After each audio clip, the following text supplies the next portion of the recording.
চলতে আসতেছিল। আমরা 25 সালে অভ্যুত্থানের মাধ্যমে আমরা পেয়েছি সরকার বিদায় করতে পেরেছি, কিন্তু বৈষম্য দূর করতে পারে নাই। আমরা আশায় ছিলাম যেহেতু গ্রামীণ ব্যাংকের প্রতিষ্ঠাতা তিনি এই অন্তর্বর্তী সরকারের প্রধান হয়েছেন, তাহলে আমাদের হয়তো রাস্তায় নামতে হবে না। আমরা হয়তো বুক বেঁধেছিলাম যে আমাদের রাস্তায় নামতে হবে না, আমরা সুবিচার পাবো।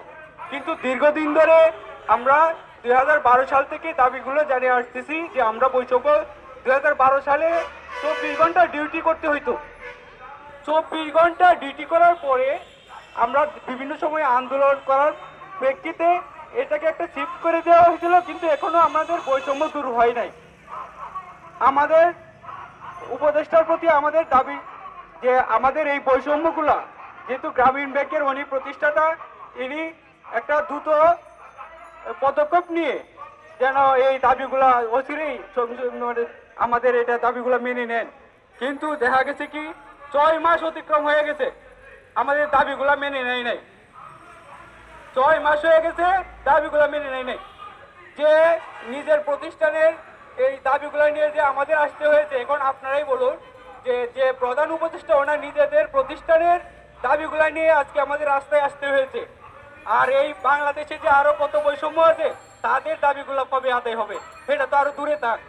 আমরা এই গ্রামীণ ব্যাংকে দেখা গেছে 3000-এরও অধিক শ্রমিক আমরা এইভাবে এই বৈষম্যহীনভাবে কাজ করতেছি। আমরা যখন বিভিন্ন সময় দাবি জানাচ্ছি যে আমরা এই যে দাবিগুলা মাইনে নেন, চাকরিগুলো স্থায়ীকরণ করে, 9 মাস পরে স্থায়ীকরণের কথা থাকলেও ওনারা করছেন না। আমরা অনেকবার এই দাবিগুলা নিয়ে প্রশাসনের বরাবর কথা বলেছি, সরকারের কাছে কথা বলেছি, শ্রম মন্ত্রণালয়ে কথা বলেছি।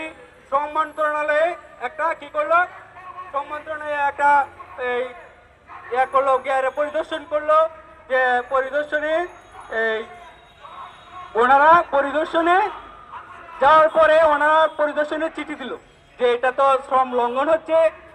শ্রম মন্ত্রণালয়ে এটা স্বীকৃতি দেখলো ওনারা যে এটা ঠিক না, 24 ঘন্টা ডিউটি করানো ঠিক না। কিন্তু শ্রম মন্ত্রণালয়েও আমরা অভিযোগ করেও আমরা কিন্তু এখনো বৈষম্য থেকে বের হইতে পারি নাই। আমরা আজকে রাস্তায় নামতে হয়েছে রুটির জন্য। আমরা কিন্তু এখানে কোটি টাকা দাবি নিয়ে আসি নাই। আমরা আসছি, আমরা চতুর্থ শ্রেণীর একটা নিম্ন শ্রেণীতে আমরা কাজ করি, নিম্ন মজুরি ভিত্তিতে আমরা কাজ করি। এইটুকু অধিকারও গ্রামীণ ব্যাংক আমাদেরকে দিচ্ছেন না। এইটুকু অধিকারও আমাদের গ্রামীণ ব্যাংক আমাদেরকে দিচ্ছেন না। এটা দাবি নিয়ে আজকে আসছি।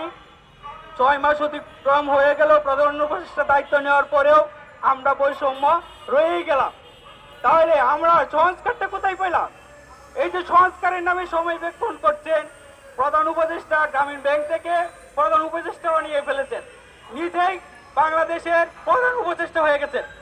অথচ নিজেই যেহেতু গ্রামীণ ব্যাংকের প্রধান উপদেষ্টা হয়ে গেছেন, বাংলাদেশের প্রধান উপদেষ্টা হয়ে গেছেন, কিন্তু গ্রামীণ ব্যাংকে যে আমরা এই বৈষম্য শিকার হচ্ছি। আজকে দেখেন আমরা দাবি জানাইলে কি হচ্ছে, আমাদের ছাঁটাই করে দেওয়া হচ্ছে। আমরা যে যারাই কথা বলছি যে আমরা তো ন্যায্য দাবি জানাচ্ছি, তাকে দেওয়া বলা হচ্ছে কি তুমি কালকে থেকে অফিসে আসবে না, তোমাকে ছাঁটাই করে দেওয়া হইলো।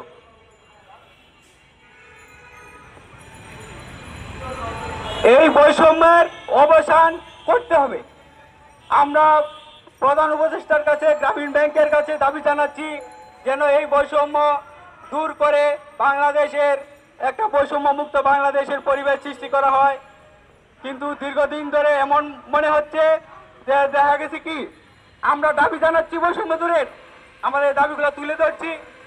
এই গত 31শে জানুয়ারি 2025 জাতীয় প্রেস ক্লাবে একটা সাংবাদিক সম্মেলনের মাধ্যমে আমরা দাবিগুলো তুলে ধরেছি। তুলে ধরতে দেখা গেছে কি কণ্ঠরোধ করা হচ্ছে।